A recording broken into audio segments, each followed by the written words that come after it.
ahora vamos a estar viendo acerca de Abraham. Así que les pido que me acompañen a Hebreos 11 y al versículo 8.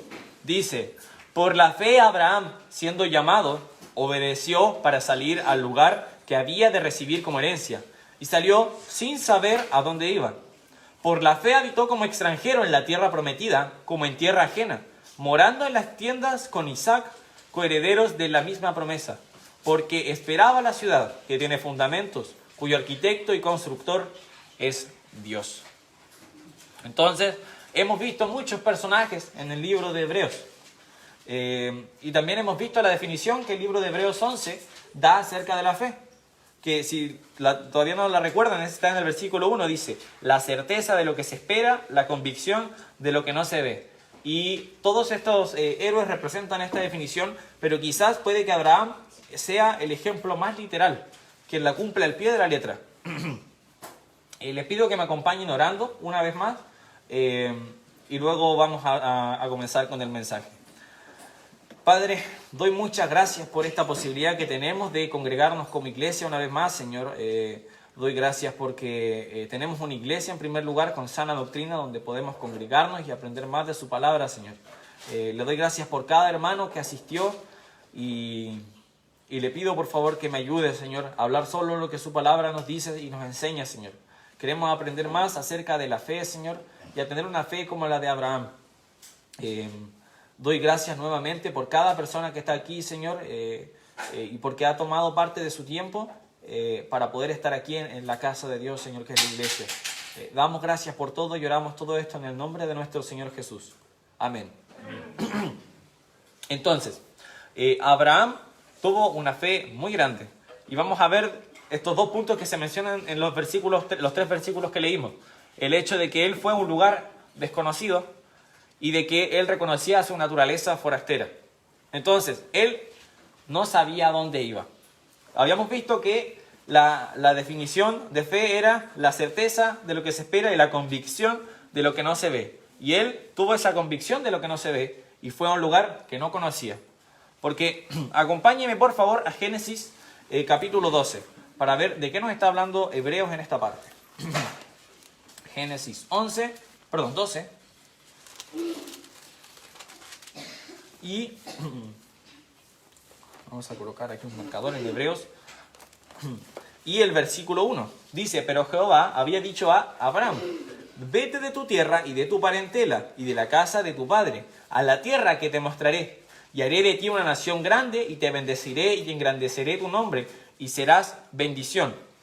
Bendeciré a los que te bendijeren, y a los que te maldijeren maldeciré, y serán benditas en ti todas las familias de la tierra. Y se fue Abraham como Jehová le dijo, y Lot fue con él. Y era Abraham de edad de 75 años cuando salió de Harán. Tomó pues Abraham Sarai su mujer, y a Lot, hijo de su hermano, y todos sus bienes que habían ganado, y las personas que habían adquirido en Harán. Y salieron para ir a tierra de Canaán, a la tierra de Canaán llegaron. Y pasó Abraham por aquella tierra hasta el lugar de Siquem, hasta el encino de Moré, y el cananeo estaba entonces en la tierra. Y apareció Jehová a Abraham y le dijo: a tu descendencia daré esta tierra.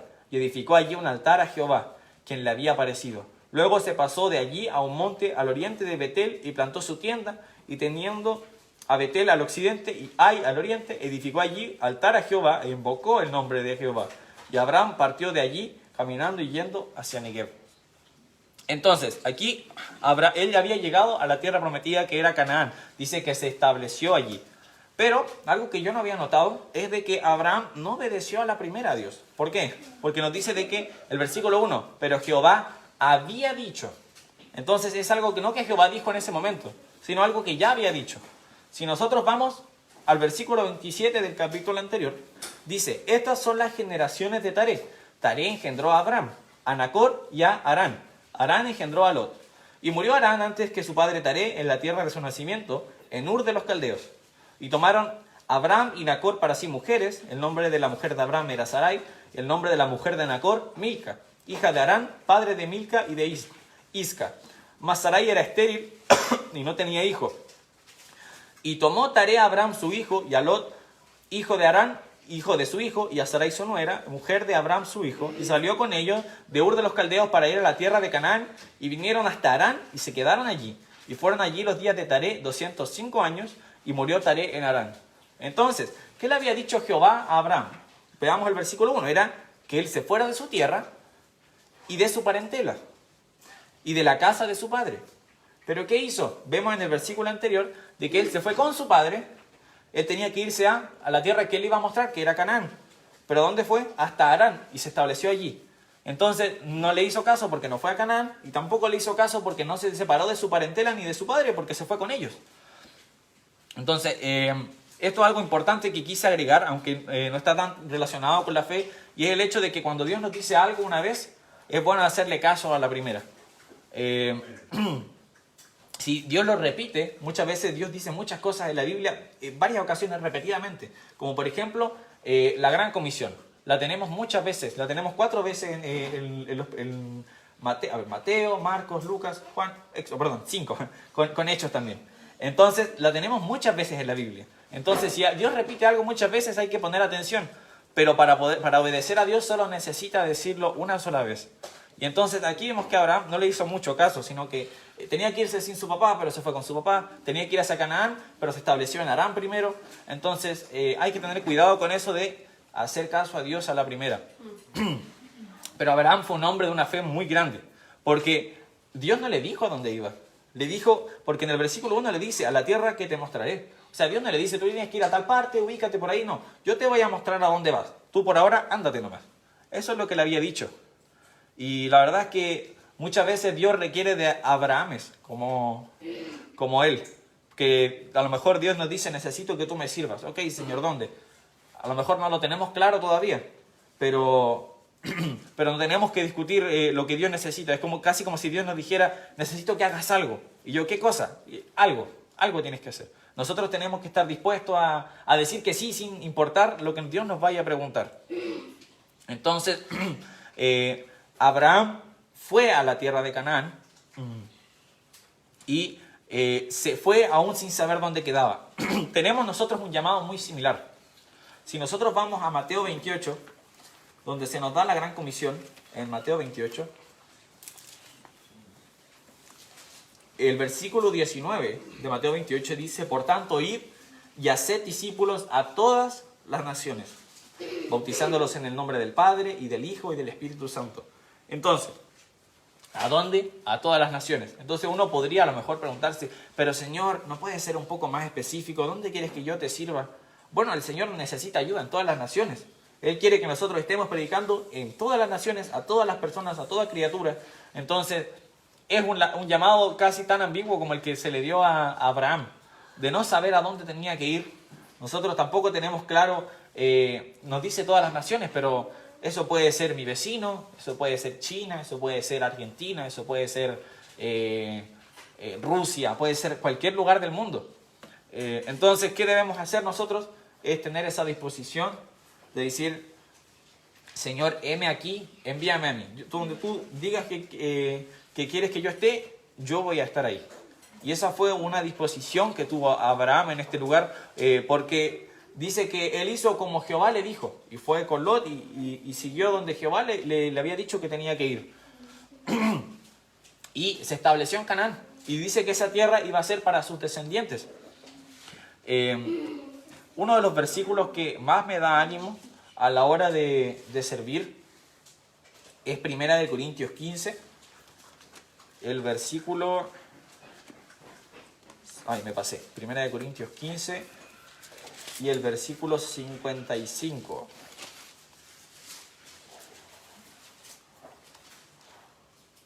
Primera de Corintios 15 y el versículo 55. Dice, ¿dónde está, oh muerte, tu aguijón? ¿Dónde, oh sepulcro, tu victoria? Ya que el aguijón de la muerte es el pecado, y el poder del pecado la ley. Mas gracias sean dadas a Dios, que nos ha dado victoria por medio de nuestro Señor Jesucristo. Así que, hermanos míos amados, estad firmes y constantes, creciendo en la obra del Señor siempre, sabiendo que vuestro trabajo en el Señor no es en vano. Qué palabras de más reconfortantes. Yo no soy pastor, así que yo no les puedo dar anécdotas de cosas que me hayan pasado cuando soy pastor, momentos difíciles. Pastor debe tener muchas de esas historias y sería muy bueno preguntarle para darnos cuenta, no solo con lo que la Biblia nos dice, sino cómo el Señor obra, de que a veces es difícil servir al Señor. Para ser salvos no necesitamos nada más que creer en el Evangelio, arrepentirnos y creer en el Evangelio, nada más. Pero para poder servir al Señor hay que sacrificar mucho. Mucha gente le dijo al Señor de que quería seguirle. Pero, por ejemplo, hubo uno que le dijo, pero déjame despedirme de mi padre.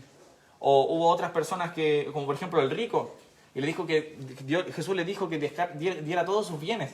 Entonces, el servir a Dios requiere una entrega y un sacrificio total.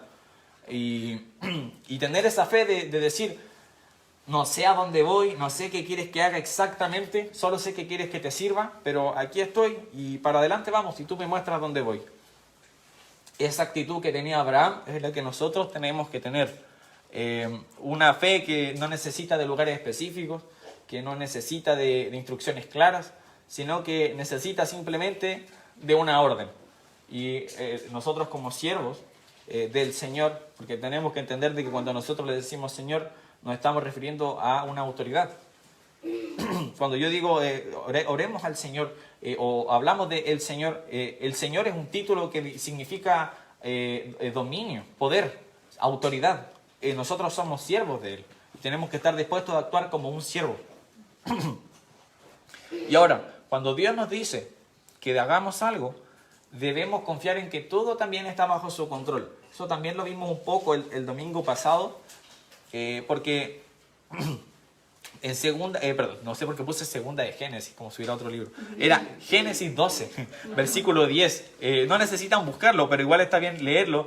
Dice, hubo entonces hambre en la tierra y descendió Abraham a Egipto para morar allá, porque era grande el hambre en la tierra. Entonces, cuando nosotros tenemos necesidad, no es necesario descender a Egipto. Si Dios les dijo que vayan a la tierra que les había prometido, que dijo que le prometió a su descendencia, que era Canaán, y después hay hambre, la idea no era descender a Egipto, si la idea era que se establecieran allí. Pero luego Abraham desciende a Egipto y suceden cosas muy tristes. Por ejemplo, sucede lo que pasó con Sara, de que ven que él decía, no, van a ver a Sara que es hermosa, y van a querer matarme porque van a saber que es mi esposa. Entonces dijo que era su hermana. Y el faraón casi la toma como esposa. Entonces pasaron cosas muy terribles y Abraham mintió. Vemos que luego vuelve a mentir de la misma manera. Luego también vemos que Isaac comete el mismo error que Abraham. Entonces el bajar a Egipto solo trajo malas cosas. Y eso fue porque había hambre. Normalmente en el cristianismo se entiende el Egipto, y esto no es algo 100% bíblico, así que no tienen que tomarlo, pero sí muchas veces se entiende Egipto y se refleja como el mundo. Muchas veces, de hecho hay frases así como, no, él está en Egipto, como decir de que está en el mundo. Y la verdad es que aquí hay que ser muy cuidadosos de que cuando nosotros servimos a Dios y hay momentos de necesidad, a quien tenemos que acudir es a Dios. Amén. No al mundo, no porque obviamente yo entiendo que Abraham era un hombre con familia, estaban con su sobrino, entonces él tenía que tomar decisiones como líder. Entonces la presión que debía tener debe haber sido mucha. Y yo sé que acá hay muchos líderes de familia, está el pastor, personas que son líderes en otros ámbitos, a lo mejor dirigen empresas o colegios. Hay muchos ámbitos en los que ser líder es complicado, pero entonces ahí es cuando tenemos que aprender a depender de Dios y no del mundo, no decir, pero ¿qué es lo que voy a ir al mundo a ver qué es lo que me ofrece? Entonces él vio hambre y fue a Egipto, pero nosotros no tenemos que ir a Egipto, sino que tenemos que confiar en el Señor. Si el Señor les dijo que tenían que ir a Canaán, por algo lo dijo. Entonces, eso también es importante. Y yo no lo había notado, lo de Egipto. Y claro, el descender a Egipto no les trajo nada bueno, sino puras cosas malas. Entonces, no descendamos a Egipto.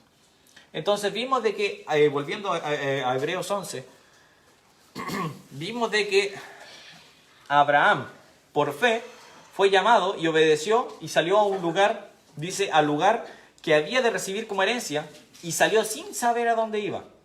Después, versículo 9, por la fe habitó como extranjero en tierra prometida, como en tierra ajena, morando en tiendas con Isaac y Jacob, coherederos de la misma promesa.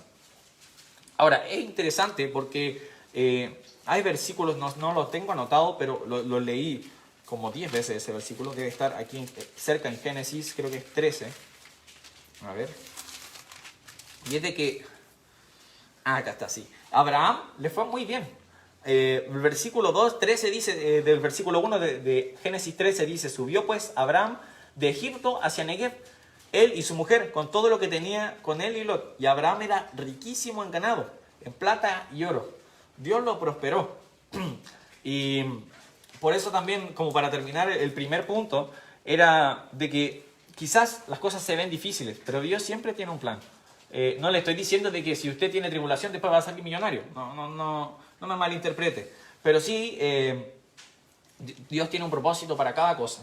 Nosotros podemos ver también en la vida de Job, de que Job la pasó terrible. Hasta sus amigos le decían que él había pecado. Job perdió salud y perdió familia, perdió muchas cosas, sus bienes materiales. Pero después vemos al final del libro de que Job tuvo aún más cosas de las que tenía antes. Entonces, en momentos de tribulación y de cosas difíciles, luego el Señor nos recompensa y todo tiene un propósito. No hay tribulación porque sí, sino que dentro del plan de Dios, que a veces nosotros no somos capaces de dimensionar, hay un motivo. Y aquí vemos de que Abraham era riquísimo en ganado, en plata y oro. También él sabemos que se estableció en Canaán, que era la tierra que Dios dijo que iba a ser para sus descendientes. Pero nos dice el versículo 11 de que él era como forastero, que se consideraba como un forastero en el versículo 9 de Hebreos 11. Dice, lo voy a leer de nuevo, por fe habitó como extranjero en la tierra prometida. Eso es como paradójico. Si es la tierra prometida que Dios le dio a él, ¿por qué tiene que habitar como extranjero? Si es su tierra, la tierra que Dios dio a su descendencia, ¿por qué tiene que habitar como extranjero? Dice que habitaron en tiendas. Sabemos que era riquísimo, así que no me cabe duda de que de alguna manera podrían haber construido casas o cosas así, pero habitó como extranjero. ¿Por qué? El versículo 10 es la razón. Porque esperaba la ciudad que tiene fundamentos, cuyo arquitecto y constructor es Dios. Un versículo que nos habla acerca de esa ciudadanía que tenía Abraham. Dice Efesios 2:19, así que ya no sois extranjeros ni advenedizos, sino conciudadanos de los santos y miembros de la familia de Dios. Abraham estaba esperando esa ciudad. Abraham sabía de esa ciudad venidera que se acercaba. Y por eso él actuaba como un extranjero. De hecho, en Génesis 23, cuando muere Sara, él ya está en Canaán. Dice en Génesis 23:1, fue la vida de Sara 127 años. Y tantos fueron los años de la vida de Sara. Y murió Sara en Kiriat Arba, que es Hebrón, en la tierra de Canaán. Y vino Abraham a hacer duelo por Sara y a llorarla. Y se levantó Abraham de delante de su muerta y habló a los hijos de Ed, diciendo, extranjero y forastero soy entre vosotros. Dadme propiedad para sepultar entre vosotros, y sepultaré mi muerta de delante de mí. Y es interesante porque la respuesta de ellos dice, y respondieron los hijos de Ed a Abraham y le dijeron, óyenos, Señor nuestro, eres un príncipe de Dios entre nosotros. En lo mejor de nuestros sepulcros sepulta a tu muerta, y ninguno de nosotros te negará su sepulcro, ni te impedirá que entierres a tu muerta. Entonces, aunque él decía que era extranjero, era la tierra que Dios le prometió. Y más encima, la gente que estaba ahí le tenía respeto. La gente de ahí le dice Señor nuestro, le dice príncipe de Dios entre nosotros. Y también él era alguien que tenía mucho poder adquisitivo, o sea, era muy adinerado, muchos animales. Y es por eso que después se separan con Lot, porque tenían tantas propiedades que no podían habitar en una misma tierra. Entonces, yo creo que si él hubiera dicho que esa era su tierra, nadie habría dicho nada extraño. Tenía, como se podría decir casi, el estatus. Tenía también la promesa de Dios de que iba a ser su tierra y de sus descendientes. Pero aún así él se consideró como extranjero en esa tierra. Y entonces él sabía entonces de esa ciudad venidera. Porque una vez muertos, viene una eternidad. Y eso va para todos aquí. Cada vez que una persona muere, el alma de esa persona es eterna. Pero va a pasar a un lugar. Tiene un destino dependiendo de sus acciones. Con desobedecer a Dios, automáticamente nosotros ya quedamos condenados al lago de fuego, que es un lugar del que la Biblia nos habla el cual ni siquiera era para nosotros, que eso es algo muy triste. Fue preparado para el diablo y sus ángeles. Pero hay otro lugar, que era ese el que esperaba Abraham, que tiene fundamentos, dice. Un lugar con muchas moradas. Si me pueden acompañar a Juan 14. Yo creo que muchos saben por qué vamos a Juan 14.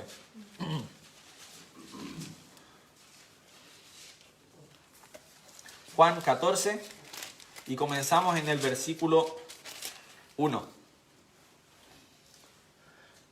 No se turbe vuestro corazón. ¿Creéis en Dios? Creed también en mí. En la casa de mi Padre muchas moradas hay.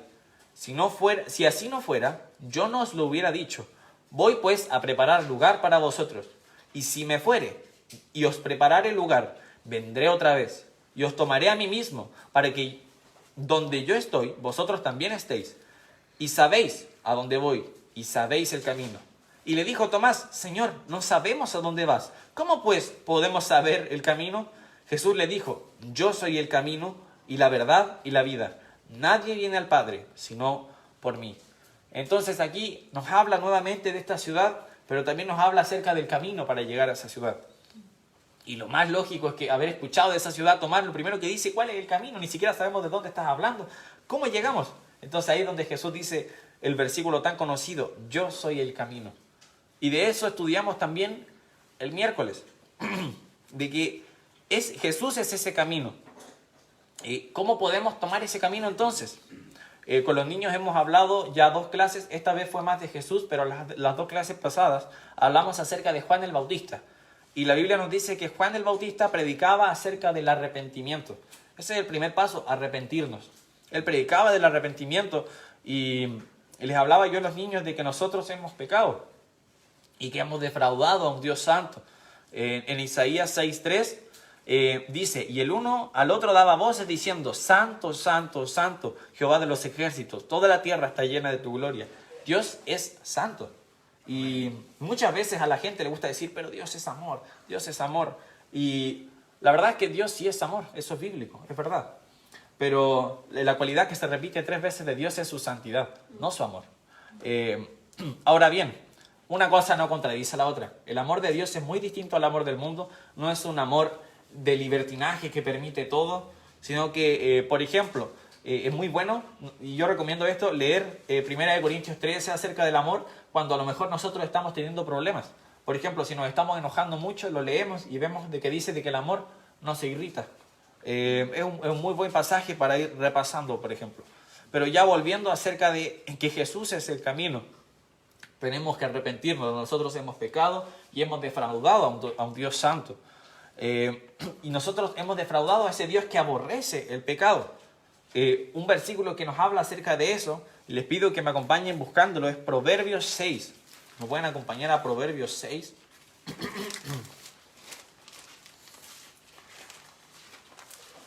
Proverbios capítulo 6, y vamos a comenzar en el versículo 16. Proverbios 6, versículo 16 dice: 6 cosas aborrece Jehová, y aún 7 abomina su alma. 17 dice: los ojos altivos, la lengua mentirosa, las manos derramadoras de sangre inocente, el corazón que maquina pensamientos inicuos, los pies presurosos para correr el mal, el testigo falso que habla mentiras y el que siembra discordia entre los hermanos. Y yo creo que si yo preguntara: levante la mano, ¿quién no entra en ninguna de esas categorías? Aquí nadie podría levantar la mano. Porque yo por lo menos me sentí identificado más de una vez con lo que leyó, con lo que decía Proverbios 6 sobre las cosas que aborrece Jehová. Entonces no hay por dónde. Nosotros ya estamos fritos, se podría decir. No podemos salvarnos por nuestro mérito. Y es por eso de que el camino es Jesús. Por eso nosotros estudiamos de que Jesús murió. ¿Y qué dice 1 Corintios 15? Por nuestros pecados. Jesús no murió porque sí. Jesús murió por nuestros pecados, fue sepultado y resucitó. La muerte más importante del mundo y la resurrección más importante del mundo fue la de Jesús. Obviamente, cuando digo resurrección más importante, poca gente resucitó. Resucitó Jesús, Lázaro, ¿Quién más? La hija de Jairo también. Pero mi punto es ese, de que ese es el suceso más importante del mundo. Así que esperemos a Dios que da promesas fieles. Hoy día también con los niños, ahora me acuerdo de todo lo que estudiamos con los niños. Habíamos visto la clase pasada qué significa la palabra promesa. Que significa cuando uno dice que algo que va a cumplir y esa persona espera que yo lo cumpla. Y yo les damos un ejemplo. Por ejemplo, si yo les digo, ya chicos, la próxima semana vamos a comer pizza. Todos esperan de que la próxima semana comamos pizza. Y también hoy día vimos la palabra fiel. Les dije, ¿se acuerdan qué es promesa? Ahora, ¿qué significa fiel? Y el libro de niños da una definición muy buena que era que es alguien digno de confianza. Entonces yo les decía, niños, ¿quién conoce a alguien de aquí que con un amigo, persona, lo que sea, que siempre cumpla sus promesas y que sea fiel? Y varios niños me dijeron, yo no conozco a nadie, me decían, yo no conozco a nadie que cumpla sus promesas siempre.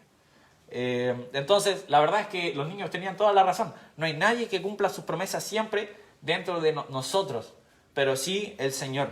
Y el Señor cumple siempre sus promesas porque es todopoderoso. Él tiene la capacidad de cumplirlas. Hablábamos con los niños también, ahora me acuerdo de todo, de que, por ejemplo, a veces nosotros no cumplimos nuestras promesas porque nos olvidamos. Porque a lo mejor digo, voy a hacer tal cosa y después, se me olvidó, lo siento. Pero también a veces no las cumplimos porque está fuera de nuestro alcance. Porque, ¿qué pasa? Yo le decía a los niños, si yo les digo, los veo a todos el próximo domingo, y un niño dice, ya, yo voy a estar acá, pero después su familia se va de viaje. Ese niño no puede evitar eso, no, está fuera de su control. Pero Dios es todopoderoso, nada está fuera de su alcance. Y es por eso que nosotros podemos tener certeza de que sus promesas son fieles. También tenemos certeza de sus promesas porque Él cumplió sus promesas. Había mencionado de que Jesús cumplió 37 promesas del Antiguo Testamento. O por ejemplo, hoy día vimos con los niños, otra vez, de Juan el Bautista, y de que Juan el Bautista fue mencionado en el Antiguo Testamento. Entonces, aquí voy con esto, de que esa promesa de una ciudad con fundamentos es una promesa que Dios va a cumplir.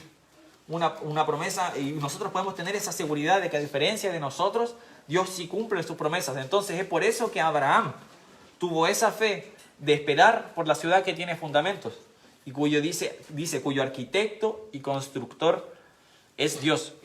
Así que yo, hermanos, dejo la invitación de que nosotros esperemos en Dios, aquel que da promesas fieles por ese cielo nuevo y por esa tierra nuevas. Y les pido que también de que tengamos esa fe y ese servir que tenía Abraham, de servir sin saber qué estaba haciendo al 100%. Él no tenía claridad de dónde iba. Simplemente tenía la promesa que lo acompañó. Porque le dice, irás a donde yo te diga. Pero luego, eso está en Génesis, vamos a terminar con eso en Génesis 12. Quiero leerlo bien, Génesis 12.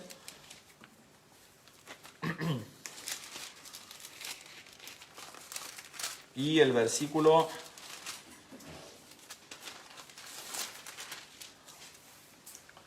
1. Pero Jehová había dicho a Abraham, vete de tu tierra y de tu parentela y de la casa de tu padre y de la tierra a la tierra que te mostraré. Ahí está la orden, no muy clara, pero luego viene la promesa. Y haré de ti una nación grande y te bendeciré y engrandeceré tu nombre y serás bendición. Bendeciré a los que te bendijeren y a los que te maldijeren maldeciré. Y serán benditas en ti todas las familias de la tierra. Por eso es que Abraham obedeció a Dios aún sin saber, porque tenía esa promesa de respaldo. Él podía tener esa seguridad de que a donde fuera, de que iba a ir él, Dios iba a estar con él. Y nosotros tenemos una promesa similar. Cuando habíamos visto en Mateo 28 esa gran misión de ir a todas las naciones, después nos dice al final del versículo de que yo estaré con vosotros todos los días. No era hasta el final del mundo. Quiero leerlo bien, no lo sé. Hermanos, lo siento. Es tarde, lo siento. Ha sido una semana larga. Mateo, lo quiero leer, el último versículo de Mateo 28.